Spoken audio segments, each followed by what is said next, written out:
Kimu SDC with you here today, and I'm gonna start it off with a PLH. Peace, love, and happiness with you all day, every day. Now, first of all, I gotta start it off with thanking you for definitely watching my channel.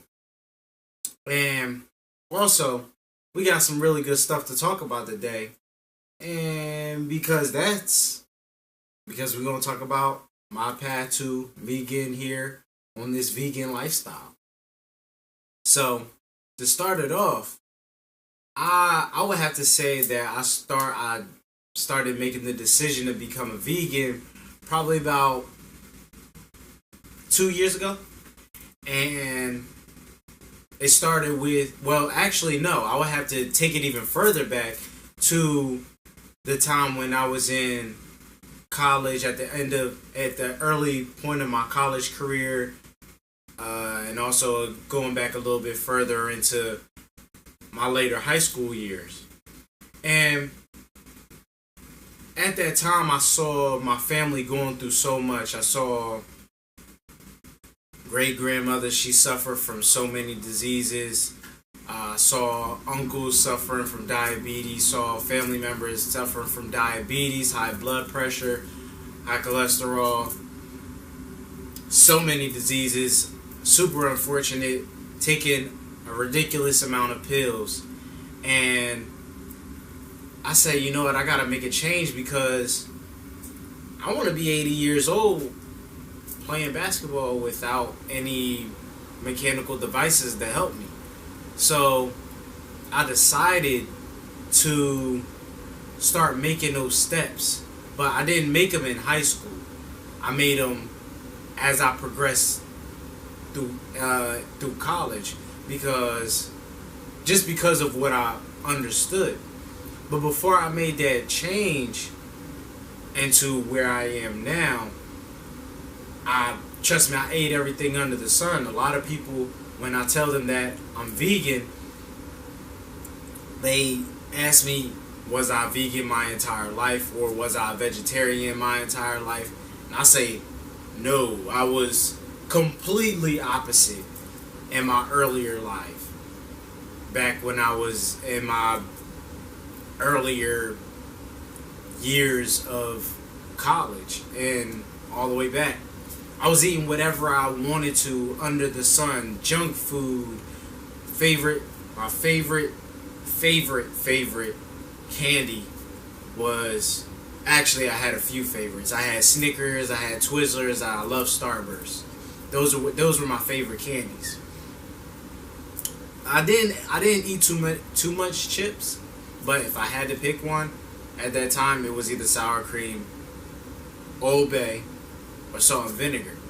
But a very key example of me basically eating whatever I want and being very gluttonous earlier on in my journey, before I decided to go this route, I was eating it every single Friday earlier in my college career, my second and third year.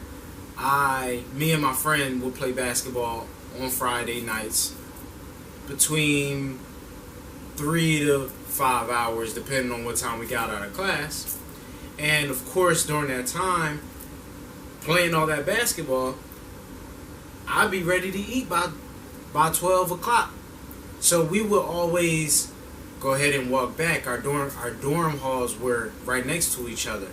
So we would go back and go into our dorms, and then we'd hit each other up when we're both ready, and then we would meet outside and walk down to go to either Papa John's or Domino's.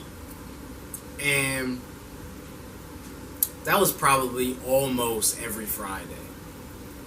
And what I would order, with my gluttonous tendencies, super gluttonous tendencies at the time, I would order a meat lover's pizza, medium usually, and a Cinepie. And for those who don't know what a Cinepie is, because I don't think they sell it anymore, is it's basically a pie, like a pizza, except they throw oats, cinnamon, brown sugar, that icing that you get with your toaster strudels. For those who love toaster strudels, that's what they threw on there, and that was heaven to me at the time. That was heaven. That was a great meal, having that pizza all to myself.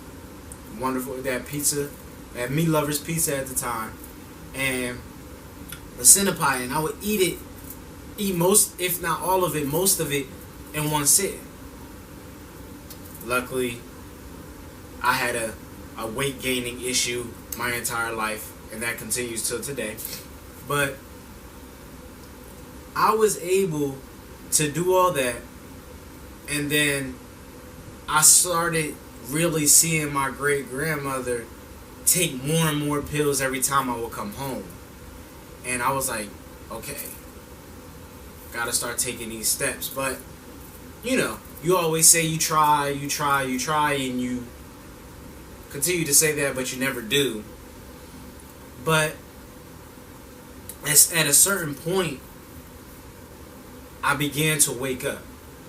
I began to open my third eye, and knowledge began to come to me, in which I began to do some research and read on the processes that meat goes through. And at that point, I had already given up pork. But at that point, I was like, you know what? I'm giving up red meat. I'm no longer eating red meat. Of course, it's all a process. Everything is a process. I go by a saying every day: without struggle, there is no progress. Well, during that struggle is a process. In order to get to that progress, in order to get to that change, you have to go through the process. So I slowly began cutting out certain meats. Of course, first was pork. Next was red meat. Chicken was harder because at the time I loved chicken. I loved to taste chicken. I also worked at a restaurant that mainly served chicken. So any food that didn't get eaten, I was taking it home. And then I had to make a decision during that summer period where I had break. And I had to say, am I going to allow myself to be a slave to this? Or am I going to work towards being better? And I decided to work towards being better. And then I became a pescatarian. And that was, I was a pescatarian last because I loved fish so much, specifically salmon. But if it wasn't salmon, I was eating tuna. And then I did that for some time. I did that for probably about 8 months. And then after I graduated, I got to my jobs, began working right after I got out of college. And that's when I realized that I started inspiring people in what I was doing. Because I was on my way of giving up the seafood and the fish. I was like, you know what? I'm not doing it. I'm going to stop doing this. And then people were like, you know, I want to be where you are. I want to, when I grow verbatim on this phrase, when I grow up, I want to be just like you. And my thing was, I'm just an average Joe. I'm not doing anything special. And I never really thought that I was doing anything special, but people saw it differently. And when I realized that, I began to inspire more people to want to be healthier, to take a bigger step against the norm of having a meat and starch-based diet. I was like, you know what, I gotta go full-fledged. So there was no vegetarian stage for me. There was pescatarian straight into vegetarian. The only difference, the only segue that I had was getting rid of the fried foods and oil-based foods, poorly oil-based foods, the refined sugars, the table salt, just getting rid of all those things. But then, of course, I got into being a vegan very shortly after I gave up the seafood. And I began to see a change in my energy level and how I saw life itself. And I'm telling you, when I began to become a vegan, especially a holistic vegan, in which my ingredients come straight from the earth, don't go through any process except for transportation and the digestive process, I started to feel so much better, not only energy wise, but about myself. And it really rose my frequency. I really started to dive into my spirituality and get into meditation, get into yoga, and start reading more and gravitating towards knowledge. Start asking questions like, who am I? What is my purpose? What am I doing here? What am I supposed to be doing right now? Because what I was doing was what society wanted me to do, what my mom wanted me to do, and what I was programmed to do. And then I had to make that change and say, you know what? Forget this. I'm going to do me. I'm going to do what I came here to do. And I've been loving holistic veganism for a while now. And then I also started getting into the Kemetic diet, which is a very alkaline based diet. There's a balance that each meal should have. It should have different flavors. You got your herby flavors, you got your bitter flavors, which are your more alkaline flavors. You got your sweeter flavors, which are a little bit more acidic. So when you think of sweeter produce, you think of apples, oranges, bananas.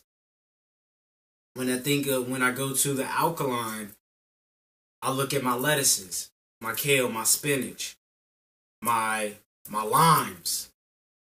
Think of those things, and those get your body in a more alkaline based environment.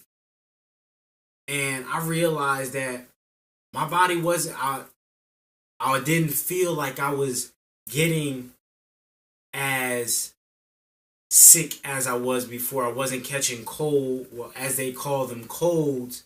I wasn't getting the sniffles. I wasn't coughing. I wasn't doing any of that stuff. I was really just always healthy. I began to drink tea more often, take in more herbs, so that way I can heal my body. My medicine is my food. I don't take any prescription drugs anymore. I take food that heals my body.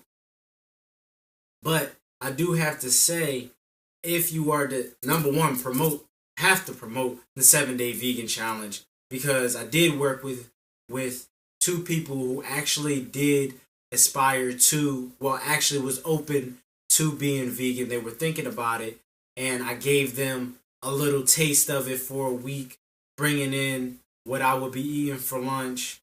Of course, it was accustomed to my palate, so I got the this is disgusting, things like that. But I didn't take that personally, because they were at a different stage in their journey than I was. And I have to say that us as human beings, we have to understand that other people are at different stages in their journey, so we really can't try to push them to be somewhere that they're not ready for. So I didn't push them. I just did what they asked, and they got an experience of veganism. The only thing that they did not know was that I was a holistic vegan. So all those added sugars and salt, I wasn't doing that.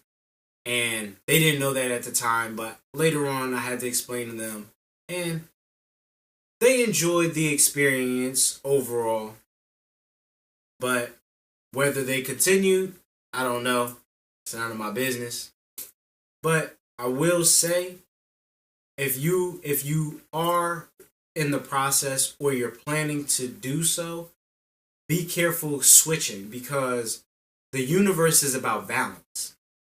And therefore, since we're one with the universe, we have to make sure that we don't jump extremes.